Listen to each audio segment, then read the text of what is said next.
카지노에 있는 수많은 게임 중에서도 룰렛은 규칙이 너무나도 간단하기에 초보자들이 가장 쉽게 플레이할 수 있는 게임입니다.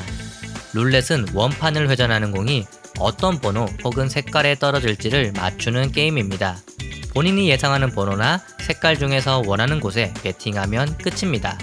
하지만 미래를 예상하고 베팅을 해야 하는 만큼 일반적으로 사람들은 룰렛 결과의 계산은 불가능하다고 여겼습니다. 하지만 룰렛의 확률을 계산하고 베팅하여 전 세계 카지노 업주들을 공포에 떨게 만들었던 리처드 자레키 박사의 이야기 한번 들어보시겠나요? 1969년 5월의 따뜻한 밤, 이탈리아 리베라의 낡은 룰렛 테이블 주변에는 무언가에 놀란 도박꾼들이 모여들었습니다. 그곳에는 구겨진 양복을 입은 건장한 38세의 의대 교수가 서 있었습니다.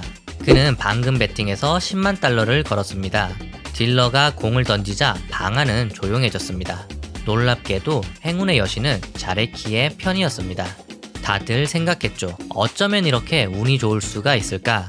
하지만 리처드 자레키 박사는 자신의 돈을 우연에 맡기지 않았습니다.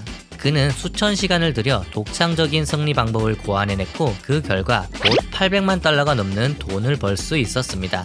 1931년 독일 슈테틴의 유대인 가정에서 태어난 리처드 자레키는 혼돈의 세계로 떠밀려 들어갔습니다. 독일은 경제난에 시달리고 있었고 나치당은 국가의 병폐를 유대인 탓으로 돌리는 반유대주의 공약으로 지지를 얻고 있었습니다. 피부과 의사이자 해운업 상속인이었던 자레키의 부모는 점차 모든 것을 빼앗겼습니다. 제2차 세계대전이 발발하자 수용소에 갇힐 위기에 처한 그들은 더 나은 삶을 위해 미국으로 도망쳤습니다. 뉴저지에서 자란 어린 자레키는 러미, 스케이트, 브릿지 같은 게임에서 위안을 얻었고 친구들로부터 습관적으로 돈을 따는 것에 큰 즐거움을 느꼈습니다. 숫자와 통계를 기억할 수 있는 명석한 두뇌를 타고난 그는 아버지를 따라 의학을 공부하게 되었습니다. 50년대 젊은 시절 자레키는 세계 최고의 의학 연구자 중 한 명으로 명성을 얻었습니다. 하지만 그는 자신의 진정한 열정이 어둡고 퀴퀴한 카지노 홀에 있다는 비밀을 숨기고 있었습니다. 1960년경 자레키는 룰렛 게임에 집착하게 되었습니다. 많은 사람들이 룰렛을 순전히 우연의 게임으로 여겼지만 자레키는 룰렛에서 이길 수 있다고 확신했습니다. 매일 밤 카지노에서 카드와 주사위는 새 것으로 교체하지만 값비싼 룰렛 휠은 손대지 않고 수십 년 동안 그대로 사용하다가 교체하는 경우가 많다는 사실을 그는 발견했습니다. 다른 기계와 마찬가지로 룰렛 휠에는 점차 마모가 발생했습니다. 자레키는 이가 빠짐, 찌그러짐, 긁힘, 평평하지 않은 표면 등 작은 결함으로 인해 특정 룰렛에서는 특정 숫자의 공이 통계적 확률보다 더 자주 떨어질 수 있다는 의심을 하기 시작했습니다.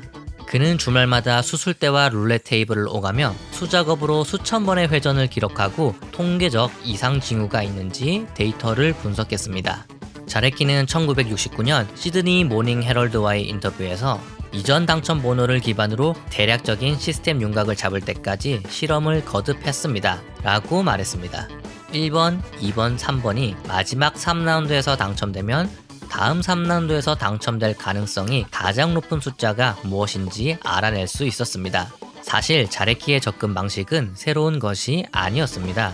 편향된 바퀴 전략의 선구자로 여겨지는 조셉 제거는 1880년대에 이런 방식으로 막대한 돈을 따낸 적이 있습니다. 1947년에는 엘버트 힙스와 로이 월포드 박사가 이 기술을 이용해 막대한 돈을 벌었습니다. 그리고 1950년 전직 선방공이었던 헬무트 베럴리는 팀을 만들어 룰렛을 연구하여 41만 달러의 돈을 벌었습니다. 하지만 자레키에게 중요한 것은 돈이 아니었습니다. 그는 시스템을 완성하고 이를 반복하여 룰렛을 정복하고 싶었습니다. 인간이 기계를 이기는 것이 목표였습니다. 몇 달 동안 데이터를 수집한 후 저축한 100달러를 긁어 모아 카지노에 갔습니다. 그는 도박을 해본 적도 없었고 자신의 연구를 믿기는 했지만 여전히 우연의 요소가 있다는 점도 알고 있었습니다. 몇 시간 만에 그는 100달러를 5,000달러로 불렸습니다.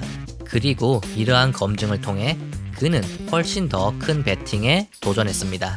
60년대 중반 자레키는 독일로 이주하여 하이델베르크 대학교에서 전기영동과 버브약을 연구하는 교수직을 맡았습니다. 그는 최근 의학 분야의 국제 협력에 대한 공로로 권위 있는 평화상을 수상했으며 그 결과 엘리트 의사 및 과학자 그룹에 합류하게 되었습니다. 하지만 자레키는 다른 상을 노리고 있었습니다. 바로 인근의 카지노 말입니다. 룰렛은 크게 미국식 룰렛과 유럽식 룰렛으로 나뉩니다. 둘 간의 차이는 거의 없지만 유럽식 룰렛이 미국식 룰렛보다 더 나은 배당률을 제공했습니다. 베팅할 수 있는 슬롯이 38개가 아닌 37개였기 때문에 플레이어에 대한 카지노의 우위가 5.26%에서 2.7%로 줄어든 것입니다. 자레키는 낡고 고장이 잦으며 물리적 결함으로 가득 찬 룰렛이 본인의 전략에 딱 맞는 것이라는 것을 알았습니다. 그는 아내 캐롤과 함께 몬테카를로, 디본레뱅, 바덴바덴에 이르기까지 유럽 전역의 카지노에서 수십 대의 휠을 조사했습니다.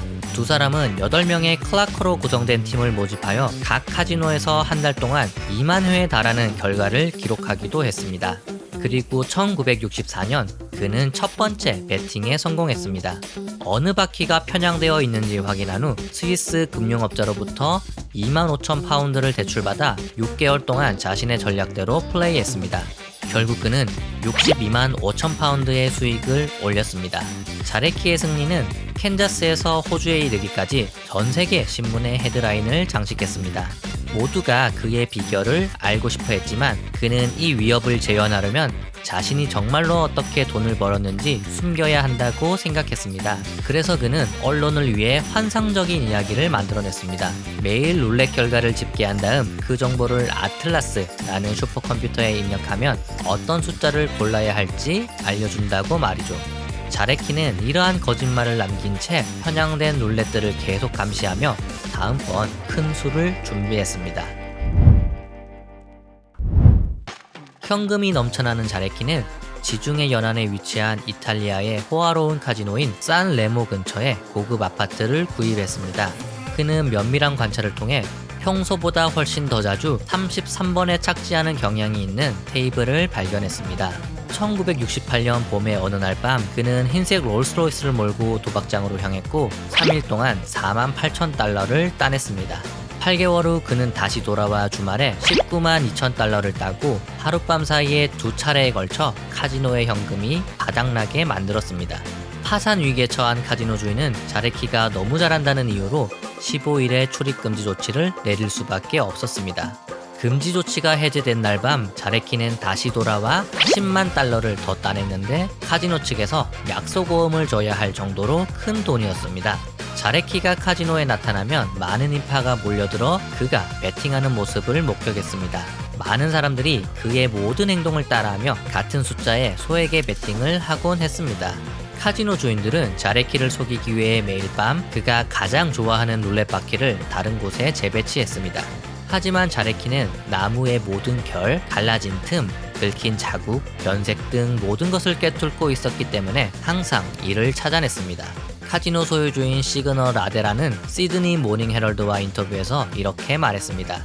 그는 유럽의 모든 카지노의 위협적인 존재입니다. 그가 정확히 어떻게 하는지는 모르겠지만 그가 내 카지노에 다시는 돌아오지 않는다면 좋겠습니다. 자레키는 카지노 주인들이 지는 것을 좋아하지 않는다면 야채를 팔아야 한다고 반박했습니다.